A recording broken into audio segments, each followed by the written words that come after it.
അപ്പോൾ ഇന്ന് രാത്രി കഴിഞ്ഞാൽ പുലർച്ചെ വലിയൊരു യുദ്ധം നടക്കാൻ പോവുകയാണ്. കളിക്കളത്തിലെ യുദ്ധമാണ്.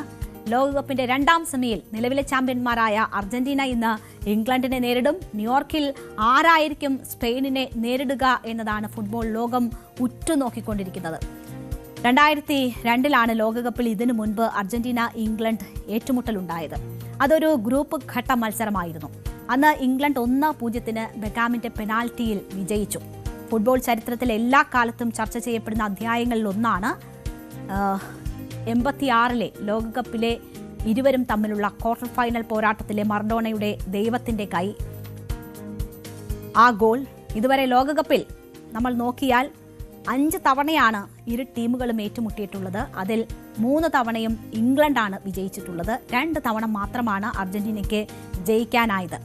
ഇതുവരെയുള്ള കളികളിൽ നമ്മൾ ഇപ്പോഴത്തെ ലോകകപ്പ് നോക്കിയാൽ എല്ലാ മത്സരങ്ങളും ജയിച്ചിട്ടുണ്ട് എങ്കിലും അത്രമാത്രം സ്ഥിരതയുള്ള പ്രകടനമാണോ അർജന്റീന കാഴ്ചവെച്ചത് എന്നൊരു ചോദ്യമുണ്ട്. പ്രതിരോധത്തിലെ പാളിച്ചകൾ പലപ്പോഴും അർജന്റീനയ്ക്ക് തലവേദന സൃഷ്ടിക്കുന്ന ഒരു സാഹചര്യമൊക്കെ ഉണ്ട്. മെസ്സിയുടെ വ്യക്തിഗത മികവിൽ മത്സരങ്ങൾ വിജയിക്കുന്നു എന്ന കാര്യം ചൂണ്ടിക്കാണിക്കപ്പെടുന്നുണ്ട്. അപ്പോൾ ഇന്നത്തെ മത്സരത്തിൽ അർജന്റീനയ്ക്ക് എങ്ങനെ പെർഫോം ചെയ്യാൻ കഴിയും? ഇന്ന് നടക്കുന്ന മത്സരത്തിൽ ആദ്യ പ്ലേയിങ് 11-ൽ മധ്യനിരയിലെ നെടുന്തൂണായ ഡീപോൾ ഇല്ല എന്ന ഒരു വാർത്ത കൂടി വരുന്നുണ്ട്. അതൊരു തിരിച്ചടിയാണെന്നും അതൊരു തന്ത്രമാണ് എന്നും പറയുന്നുണ്ട്. ശരാശരിക്ക് മുകളിൽ പ്രകടനവുമായാണ് അതേസമയം ഇംഗ്ലണ്ട് സെമിയിൽ എത്തിയിട്ടുള്ളത്. ജൂഡ് ബെല്ലിംഗ്ഹാമും ഹാരി കെയ്നും വ്യക്തിഗത മികവിൽ പല മത്സരങ്ങളും ഇംഗ്ലണ്ടിന് സ്വന്തമാക്കി കൊടുത്തിട്ടുണ്ട്. ഏത് പ്രതിസന്ധിയിൽ നിന്നും അവരെ വിജയത്തിലേക്ക് എത്തിക്കാൻ കഴിയുന്ന പ്രകടനം ഇംഗ്ലണ്ട് കാഴ്ചവെച്ചിട്ടുണ്ട്. അപ്പോൾ ചിരവൈരികൾ ഏറ്റുമുട്ടുകയാണ്. അതിന്റെ വിശദാംശങ്ങളിലേക്കാണ് നമ്മൾ ഇനിയുള്ള സമയം കടക്കുന്നത്. ആദ്യം നമുക്കൊപ്പം ന്യൂസ് ഡെസ്കിൽ നിന്ന് അജ്മൽ ചേരുകയാണ്. അജ്മൽ, പ്ലേയിങ് 11 സംബന്ധിച്ചുള്ള വിവരങ്ങൾ വരുമ്പോൾ ഡീപോൾ ഇല്ല എന്നതാണ് അർജന്റീനൻ നിരയിൽ നിന്നുമുള്ള ഏറ്റവും പ്രധാനപ്പെട്ട ഒരു കാര്യം. ഡീപോൾ ഔട്ട് ഓഫ് ഫോം ആയിരുന്നു. കഴിഞ്ഞ മത്സരങ്ങളിലൊക്കെ അദ്ദേഹത്തിന് എന്തിനിറക്കുന്നു എന്ന ചോദ്യം ഉണ്ടായിരുന്നു. ഇതൊരു തന്ത്രമാണോ അതോ തിരിച്ചടിയാണോ? എങ്ങനെയാണ് കാണേണ്ടത്? അതേ രേണു, ഈ ലോകകപ്പിൽ നമ്മൾ ഡീപോളിന്റെ പ്രകടനം നമ്മളൊന്ന് പരിശോധിക്കുകയാണെങ്കിൽ ഡീപോൾ ഒരു തണുത്ത പ്രകടനം മാത്രമാണ് കാഴ്ചവെക്കാൻ സാധിച്ചത്. കഴിഞ്ഞ വേൾഡ് കപ്പിലെ പോലെ തന്നെ ഒരു മിന്നും പ്രകടനം ഡീപോളിന് ഈ വേൾഡ് കപ്പിൽ കാഴ്ചവെക്കാൻ സാധിച്ചിട്ടില്ല. അതുകൊണ്ട് സ്കലോണി എന്ന് പറഞ്ഞാൽ സർപ്രൈസുകളുടെ കോച്ചാണ്.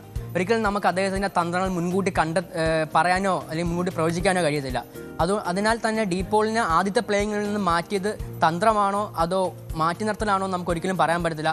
ഇനി ഇൻ കേസ് ഡീപോളിന് പകരം അവിടെ ഇറങ്ങാൻ ആൾക്കാരുണ്ട്. നിക്കോളാസ് ഗോൺസാലസ് ഉണ്ട്, ലോസെൽസി ഉണ്ട്. ലോസെൽസിയുടെ പെർഫോമൻസ് നമ്മൾ നോക്കുകയാണെങ്കിൽ തന്നെ ഗ്രൂപ്പ് ഘട്ടത്തിൽ ജോർദാനെതിരെ ഒരു മിന്നും പ്രകടനം, മഴവിൽ ശൈലിയിൽ ഒരു ഫ്രീക്ക് കളിച്ചൊരു താരം കൂടിയാണ് ലോസെൽസോ.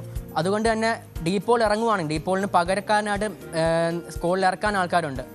എന്നാലും സ്കലോണി ഡീപോളിനെ മാറ്റി നിർത്തുവാണെങ്കിൽ ഒരു പക്ഷേ അത് തന്ത്രമാവാനാണ് സാധ്യത എന്ന് തോന്നുന്നു. കാരണം ഡീപോളിനെ ഫസ്റ്റ് ഹാഫിൽ മാറ്റി സെക്കൻഡ് ഹാഫിൽ ഇറക്കുമ്പോൾ കുറച്ചും കൂടി കളിയുടെ വേഗതയും കുറച്ചും കൂടി കളിയുടെ ആ ഒരു ഒഴുക്കും മാറാൻ സാധ്യതയുണ്ട്. എന്തായാലും ഇംഗ്ലണ്ടിൻ്റെ കാര്യം നോക്കുകയാണെങ്കിൽ ഇതുവരെ ശരാശരിക്ക് മുകളിലൊരു പെർഫോമൻസ് കാഴ്ചവെച്ച് മാത്രമാണ് ഇംഗ്ലണ്ടിന് വരാൻ പറ്റിയത്.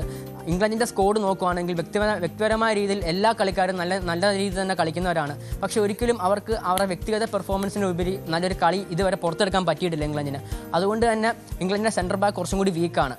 അപ്പം ആ ഒരു സാഹചര്യത്തിൽ ആദ്യത്തെ ഫസ്റ്റ് ഹാഫിൽ അർജന്റീനയ്ക്ക് ഒരു പ്രകടനം ഡിഫൻസിനെ മറികടക്കാൻ പറ്റുന്ന പ്രകടനം കാഴ്ചവെക്കാൻ പറ്റിയില്ലെങ്കിൽ തന്നെ ഡീപോളിനെ സെക്കൻഡ് ഹാഫിൽ തന്നെ ഇറക്കാൻ സാധ്യതയുണ്ട് എന്നാണ് മനസ്സിലാക്കാൻ സാധിക്കുന്നത്. കൂടുതൽ വാർത്തകൾക്ക് news 18 Keralam YouTube channel subscribe ചെയ്യുക.